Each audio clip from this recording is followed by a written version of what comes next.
Bonjour tout le monde, c'est Johan Hart. Je sais que ça fait un moment que je n'ai pas forcément fait de vidéo parce que j'ai déménagé comme ça peut se voir. Bon, c'est pas encore officiellement mon chez moi, mais on s'en rapproche. Et aujourd'hui, c'était pour vous parler de mon webtoon Le Prodige de la mode qui sort le 17 décembre et que normalement, au moment où je vais publier cette vidéo, sera sorti. Il y aura un chapitre tous les mercredis à 16h et là actuellement il y a des chapitres programmés jusqu'en début février et j'espère que cette histoire vous plaira beaucoup. De quoi va parler cette histoire? Le Prodige de la mode est un omégaverse. C'est un univers dans le domaine du yaoi mais pas que, où il existe 3 classes. Il y a les alphas, les omégas et les bêtas, et en fait, les alphas et les omégas ont la capacité de se reproduire entre eux. Mais l'oméga peut être une fille comme un garçon. C'est un monde un peu, c'est un univers un peu spécial, mais moi que je trouve très intéressant parce que je suis quelqu'un pour tout ce qui est justice et équité, et si un homme peut tomber enceinte, moi ça me fait plaisir. Et puis en même temps, d'un côté moi je trouve ça mignon, donc voilà. Du coup cette histoire-là est un omégaverse, et c'est l'histoire entre 2 hommes. Le personnage principal, Oshi Wintersoft, est appelé le prodige de la mode. Sauf que ça fait 3 ans jour pour jour, au moment où l'histoire débute, qu'il n'a fait aucune apparition publique, aucune collaboration avec quelconque marque, rien du tout. Mais un jour, son meilleur ami Guillaume lui propose de l'amener dans un endroit où il y a des personnes qui vendent d'autres personnes et qui vendent surtout des omégas. Sauf que quand il rentre dans l'endroit, le Night Hell, il rentre et il découvre un homme complètement recouvert de sang, en mode panique et en train de tenter de s'enfuir. Donc on va suivre l'histoire entre ces 2 hommes.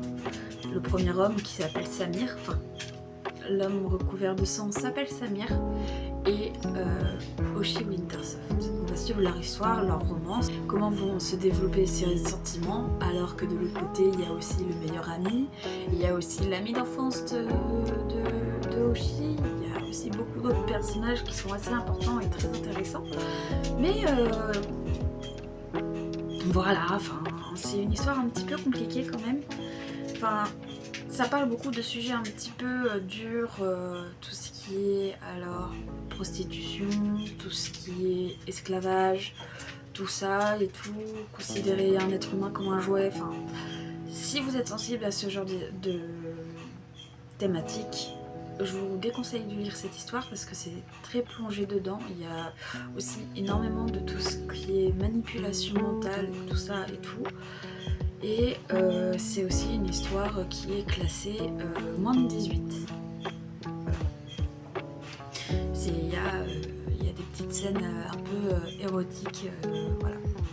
Mais j'espère quand même que ça vous plaira pour ceux qui oseront lire cette histoire-là. Le mercredi 17 décembre, quand l'histoire sortira, il y aura 2 chapitres. Le tout premier, c'est le chapitre 0, c'est pour expliquer l'univers de l'Omégaverse, parce que tout à l'heure, je n'ai pas expliqué tout ce qui est complexe dans cet univers.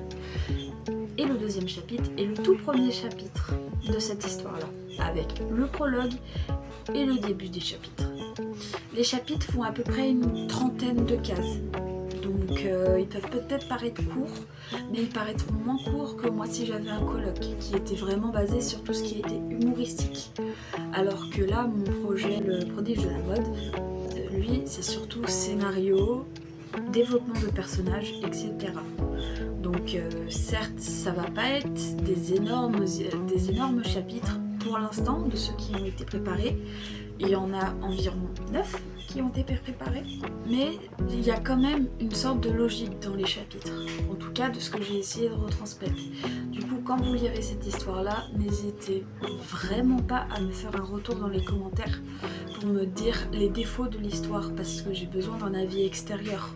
je suis pas quelqu'un qui est professionnel dans le domaine, donc c'est un petit peu compliqué pour moi pour voir ce genre de détails. Et que du coup je veux une histoire pas forcément parfaite, mais où il n'y a pas des défauts à toutes les cases, où il n'y a pas des défauts à toutes les pages, où il n'y a pas des défauts partout. Je suis vraiment ouverte à toutes les critiques, qui soient bonnes ou mauvaises, mais qui restent quand même dans la paix, la joie, tout ça, vous avez compris, tout ce qui est dans le respect en fait. Mais en tout cas, j'espère quand même que l'histoire globale va vous plaire, que c'est vraiment une histoire moi qui me touche beaucoup, parce que cette histoire-là m'a un peu sauvé la vie. Grâce à ma meilleure amie, c'est grâce à elle que j'ai créé cette histoire-là. Donc j'espère quand même qu'elle vous plaira. Et moi, de mon côté, j'essaierai de faire en sorte que vous continuez à aimer les personnages de cette histoire, tout ça. Mais en tout cas, merci d'avoir regardé cette vidéo. C'était la vidéo annonce de la sortie de mon webtoon, de mon nouveau projet. Donc j'espère que ça va vous plaire. Et vous pouvez me laisser des commentaires, comme ça avec les commentaires que vous me laisserez, je pourrai faire une FAQ pour vous expliquer un peu si vous avez des questions sur comment créer des webtoons, tout ça et tout, créer des chara-design, créer des histoires, comment trouver l'histoire que tu veux créer, tout ça, etc. Je m'y connais pas beaucoup, je suis autodidacte, mais si je peux au moins vous donner les conseils de quelqu'un qui a essayé de se débrouiller par lui-même, peut-être que c'est déjà un petit plus. Sur ce, je vous remercie encore pour avoir regardé cette vidéo. C'était Yohan Art. Tchuss!